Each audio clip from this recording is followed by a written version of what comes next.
karena Diana juga sudah ikut menyaksikan juga sidang hari ini.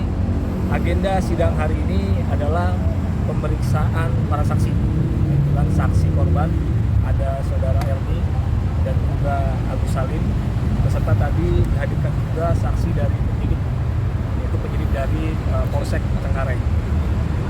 Jadi ada hal-hal tadi yang sempat kita tanyakan, dari majelis hakim juga menanyakan, digali informasi-informasi dan fakta-fakta pada saat itu, dan juga tadi dari pihak jaksa juga. Jadi semua kita dapat giliran untuk bertanya kepada saksi.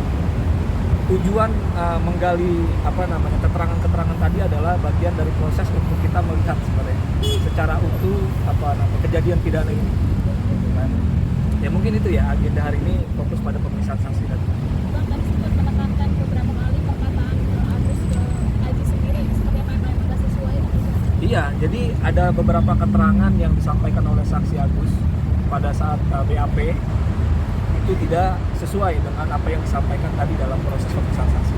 Itu yang coba saya luruskan, karena yang saya sampaikan itu sebenarnya adalah lampiran dokumen resmi perkara yang ada. Jadi bukannya saya mengarang-arang, bukan, tapi memang itu semua adalah lampiran resmi yang saya sampaikan, dan saya sebagai kuasa hukum dari Aji ini berkewajiban untuk meluruskan itu. Karena kan kejadian percekcokan itu di tanggal 31 Agustus. Proses setelah itu ada penyiraman itu di tanggal 1 September. Nah, apa yang akhirnya mengakibatkan Aji melakukan itu? Kalau dalam BAP yang saya pelajari dan dalam dakwaan itu kan ada kata-kata yang saya tidak bisa sampaikan di sini. Intinya kalau saya menilai itu adalah bentuk intimidasi seorang atasan kepada anak buah di tempat kerja, apalagi Aji pada saat itu masih dalam proses training, harusnya kan dibina. Nah itu tadi kita gali, bagaimana Agus ketika sebagai atasan sebuah restoran itu melihat kesalahan yang dilakukan oleh anak buah itu seperti apa cara dia mengetreat atau dia memberikan bimbingan. Tapi kan tadi ada kata-kata yang sangat tidak pantas disampaikan. Mungkin kalau saya secara pribadi diperlakukan seperti itu juga saya akan melakukan hal perlawanan gitu. Walaupun saya nggak se-ekstrim akan menyiram air keras ya, tapi saya juga akan menjaga martabat saya sebagai manusia gitu. Tapi intimidasi itu kan dibantah sendiri sama Agus, tidak melakukan kan? Iya, nggak apa-apa. Jadi saya berdirinya pada berkas perkara dan dakwaan. Di situ dikatakan ada kata-kata yang dia tidak akui tadi. Tapi saya tetap berdiri tegak pada dokumen perkara yang itu menjadi dasar kita setiap kita mengajukan pertanyaan dan berpendapat. Tapi permohonan maaf itu diterima apa enggak sih sebenarnya? Permohonan maaf apa? Kepada Agus sendiri dari Ajinya sih? Maksudnya gimana, maaf? Maksudnya diterima gak permohonan maaf dari Aji ke Agus soal penyiraman air keras itu kan Aji Saya kemarin? nggak tahu, itu pribadinya Agus ya. Tapi yang pasti gini, saya ulangi lagi. Dari awal saya menangani perkara ini, saya sudah langsung datang menjenguk Agus di rumah sakit Cengkareng. Dan tadi diakui juga oleh Agus. Artinya saya sebagai kuasa hukum Aji juga menjembatani. Saya turut prihatin terhadap kejadian tersebut. Gitu kan. Ini kan bukan hanya tentang cerita perbuatan, tapi kenapa ada perbuatan itu.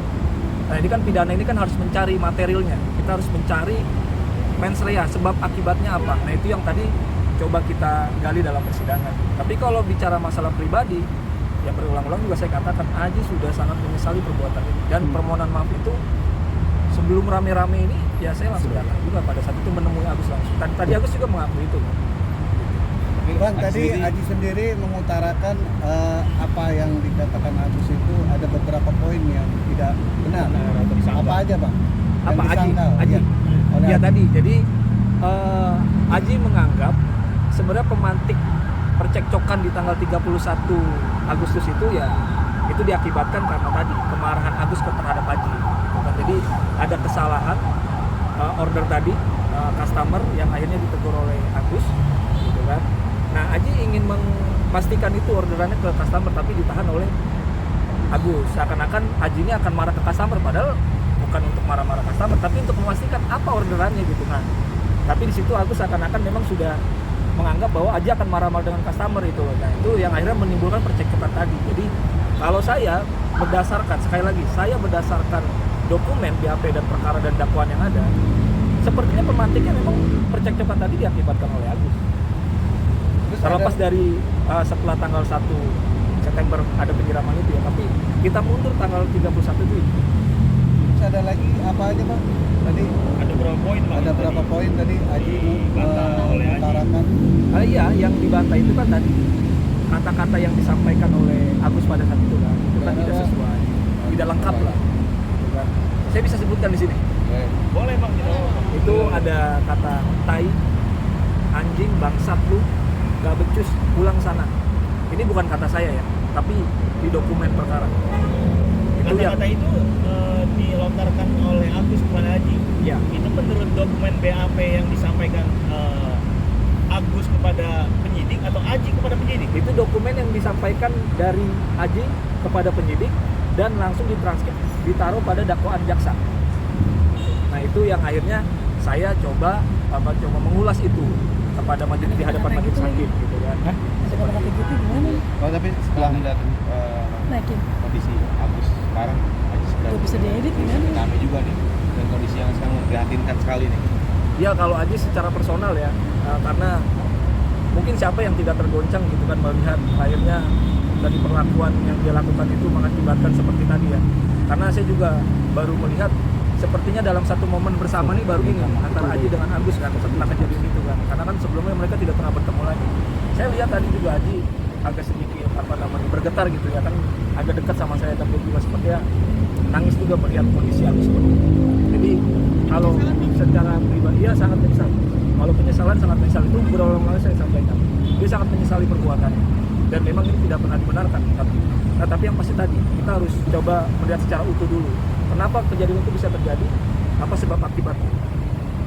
Dan sekali lagi saya mau sampaikan juga, dia tidak pernah mengarahkan itu ke wajah. Karena ini kan posisi penyiraman ini kan adanya di jalan kan, antara si korban ada di dalam mengendarai motor dan pelaku sedang ada dalam motor juga, artinya dia lempar secara acak itu dan mungkin akhirnya mengenai wajahnya Agus. Bang, Agus sendiri kan meminta katanya dihukum seberat-beratnya, kalau nggak salah itu minta, apalagi minta hukuman mati katanya. Itu tanggapannya seperti apa sih Bang? Iya. Iya kalau itu kan pernyataan dari korban ya, itu sah-sah saja. Jadi memang mungkin kemauan Agus dari seperti itu. Tapi kan kalau kita lihat pasal yang disangkakan oleh Aji ini kan sebenarnya ancaman maksimal itu kan ada di 7 tahun. Gitu kan ya. Nanti itu biar menjadi keputusan dan ranahnya majelis hakim. Kita hanya memperjuangkan fakta-fakta yang tidak sempat terungkap dalam proses penyidikan sampai tuntutan ini ya di dalam persidangan ya kita sampaikan semua gitu kan. Terlepas nanti hakim akan melihatnya seperti apa, tapi kita akan memperjuangkan semua apa yang menjadi fakta-fakta belum terungkap di selama BAP tadi. Bang, Agus sendiri Tadi Agus meminta pertanggungjawaban kepada pelaku suatu keluarga juga untuk secara biaya kalau tidak salah. Seperti apa? Iya, hal itu tetap akan nanti saya komunikasikan karena semua itu kan menyangkut dari keluarga keputusannya. Saya sebagai lawyer ini kan sebenarnya tugas saya adalah di ranah yudikatif atau di proses litigasi ini kan. Nah, tapi kalaupun ada hal-hal lain yang memang harus saya coba komunikasikan dengan pihak keluarga berkaitan tadi, saya coba nanti akan kita sampaikan. Tapi yang pasti itikat baik bentuk pertanggungjawaban dari keluarga Aji pun sejak awal sudah dilakukan walaupun memang tidak maksimal. Ya karena itu kan menyangkut masalah tragedi dan musibah yang mungkin keluarga pun tidak siap secara finansial dan mental juga gitu. Makanya itu yang dianggap tidak maksimal oleh Agus. Tapi kalau ditanya itikat baik sejak awal sudah ada itikat baik itu. tadi pas di persidangan Aji ketemu Agus nih, ada upaya gak sih dari Aji tuh pengen minta maaf secara langsung gitu? Nanti ada momentumnya sendiri. Nanti ada tahapannya lagi. Ya mungkin nanti akan disampaikan karena kan nanti ada pemeriksaan terdakwa kan. Nah, terdakwa itu kan nanti akan menyampaikan apa yang harus dia sampaikan. Dia berdiri sendiri, dia akan sampaikan itu semua. Ya mungkin salah satunya adalah permohonan maaf kepada Agus. Dan saya juga sempat bilang sama Aji, bukan hanya dengan Agus tapi juga kepada masyarakat publik semua, karena akibat dari tragedi ini banyak hal-hal yang akhirnya masyarakat juga mendapat berita yang tidak baik gitu dari perbuatan ini. Itu juga nanti akan disampaikan juga oleh Aji. Bang, maaf nih di luar topik soal perdamaian antara Agus sama Nopi, gimana sih tanggapannya? Kita Mungkin no bisa comment ya, kita no comment ya. Jadi kita tetap pada posisi kita untuk fokus pada persidangan. Bang, agenda selanjutnya Tanggal berapa? Agenda selanjutnya di minggu depan lagi, hari Senin. Kita akan menghadirkan saksi yang meringankan, gitu kan. Dan juga ada tambahan saksi, ada juru parkir, gitu kan, yang tadi tidak disampaikan atau tidak dihadirkan hari ini. Kita dari kuasa hukum minta untuk dihadirkan lagi di minggu depan.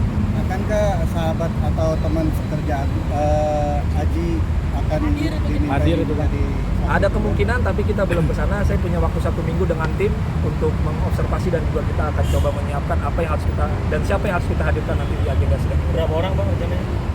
Tadi saya menyampaikan 3, tapi nanti mungkin bisa kurang dari 3 atau pas 3 ya, nanti mungkin kita lihat situasi di persidangan minggu depan. Bang, ini perlakuan Aji terhadap Agus boleh dikatakan bentuk sakit hatikah seorang Aji terhadap Agus? Intinya ini adalah bentuk sakit hati, gitu kan. Tapi ketika saya juga mempelajari ini, saya sangat meresapi semua tahapan pemeriksaan itu. Ini apa namanya, poin adalah sebenarnya ini bentuk ya, kalau saya mengatakan dalam tanda kutip ya, seperti intimidasi seorang atasan kepada anak buah, apalagi pada situ masih training ya. Jadi ada apa namanya gesekan itu yang akhirnya menimbulkan percekcokan dan mengakibatkan tadi penyerangan. Bang, nama lengkapnya Bang? Lintar Fauzi. Lintar Fauzi. Oke, Oke, oke, cukup. Terima kasih. Makasih.